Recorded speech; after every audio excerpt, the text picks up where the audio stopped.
Hello, everybody. I am coming to you live from the Playroom Jellyfish today. Check out this wondrous little tent thing that my brother got Lexi for her birthday. Check that out. It's awesome. So, live from the Jellyfish today. Today, we're going to talk about gratitude journaling. And gratitude journaling is something that you can do, I would recommend 3 to 5 times a week. That will actually help improve your mood and help you focus on thinking about positive things in your life.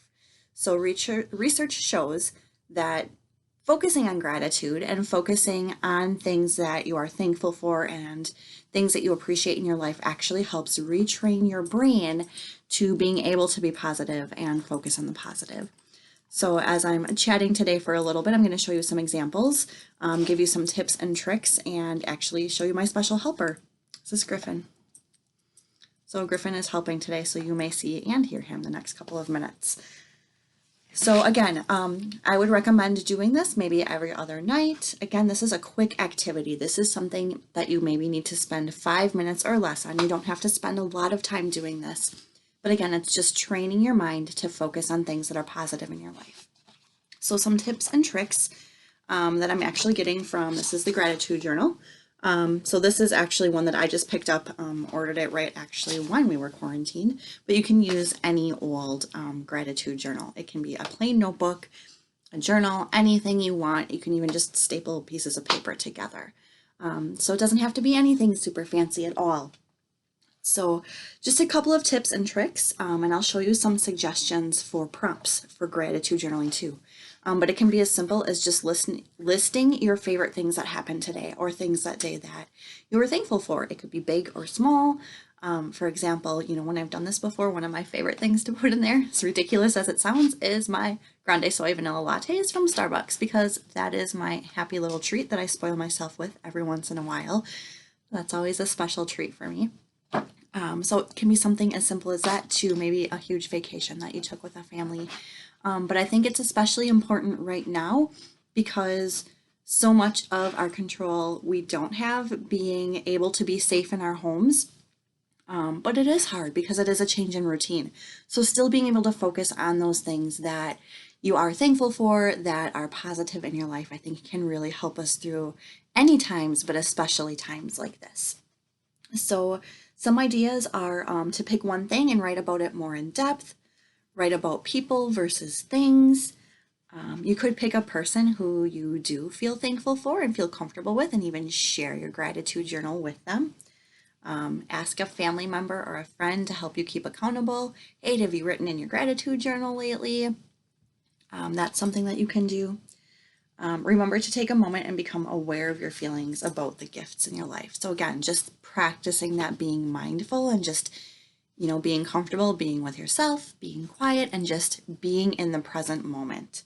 Griff, no, somebody's trying to eat the jellyfish.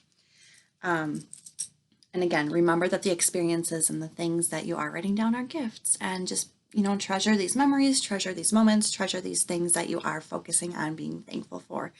There's no right or wrong way to do this, and everybody's are going to be so unique, which is why I love them, because we are such individual people with unique gifts and talents and strengths and things that we bring to this world, and even just how we think about things and how different things bring joy to each of us.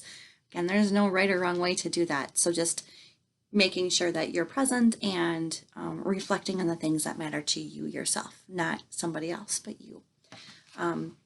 So I'm just going to show you a couple of different things that you could write about. Looks like Griff may have smudged some of these up, but I'm just going to leave this here. I'm not going to read these all to you. But with gratitude journaling, it's something that anybody of any age could do. So if you are working with a younger elementary age student who maybe can't write, they could draw their picture or draw things that they're thankful for, or you could just ask them and they could tell you about them.